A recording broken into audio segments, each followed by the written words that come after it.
যদি যায় সেক্ষেত্রে পারবে।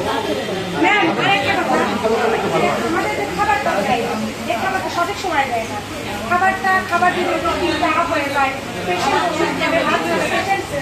শীতের চালে হসপিটাল হয়ে যায়, অনেক পেশেন্টের বাসা অনেক দূরে, সে খেতে পারে না। মানে কালকে 3টায় ভাত দিচ্ছে, এভাবে খাবার দেওয়ার কারণে পেশেন্ট না খেয়ে ওষুধ খেয়ে ঘুরে আসে।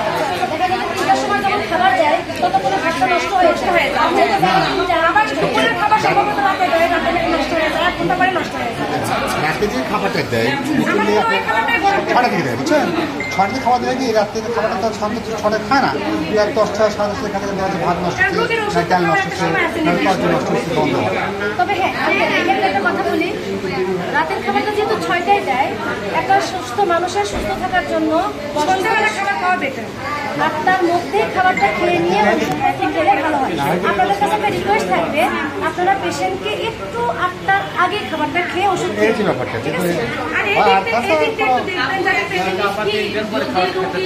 যেমন আমরা নিজেরাও ঢাকায় আন্দোলন করছি এবং ঢাকায় আমি নর্থ সাউথের আইওবি আমার 2টা বাচ্চা পড়ে, ঠিক আছে, তাদের হয়ে আমরা আন্দোলন করছি, আমরাও ছাত্রদের অনেক হেল্প করছি, যেটা ওখানকার যে আমাকে বাইরে ফেসেই চেনে, বাইরে ফেসেও চেনে, ঠিক আছে।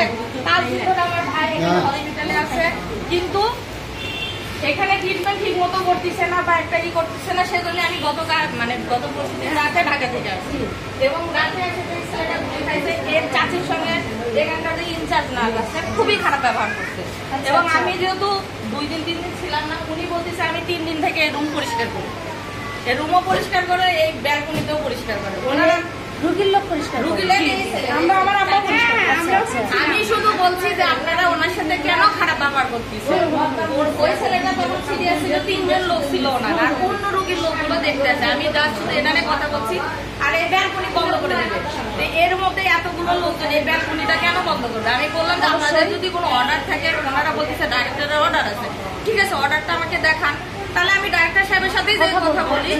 ওনারা আমার সাথে একের পর একজন আসতেছে, মানে সকাল 9টা থেকে শুরু হয়েছে ঝগড়া 4টা পর্যন্ত। আমি ডাক্তার সাহেবের রুমেও গেছি, আমি লাস্টে ভিডিও করছি। ডাক্তার সাহেব আমাকে বলতেছে আপনি কে? আমি আমনিস্টি ইন্টারন্যাশনালে আছি, আমি বলছি আমি মানবাধিকার কর্মী, আমি একজন জার্নালিস্ট। উনি আমাকে বলে আপনি আমার পারমিশন ছাড়া ভিডিও কেন করলেন? আমি বললাম আপনি মানে ওয়ার্ডে রাউন্ড দেন না, সেটা আপনার স্টাফ বলতেছে, তাহলে আমাকে আপনার কাছে আসতে হলে তো আগে ভিডিও প্রমাণ নিয়েই যাইতে হবে, প্রমাণ ছাড়া কি আমি আপনার কাছে? ডাক্তার সাহেব আমাকে বলতেছে আপনাকে অনুমতি নিতে হবে।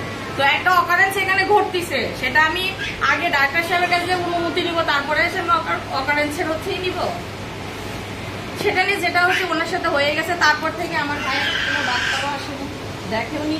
আজকে আমি সকালে যখন 12টায় আসছি, তখনও ওই এসে বলতেছে যে ওকে কোনো কিছু না, ওকে এক দেখেন যাবে।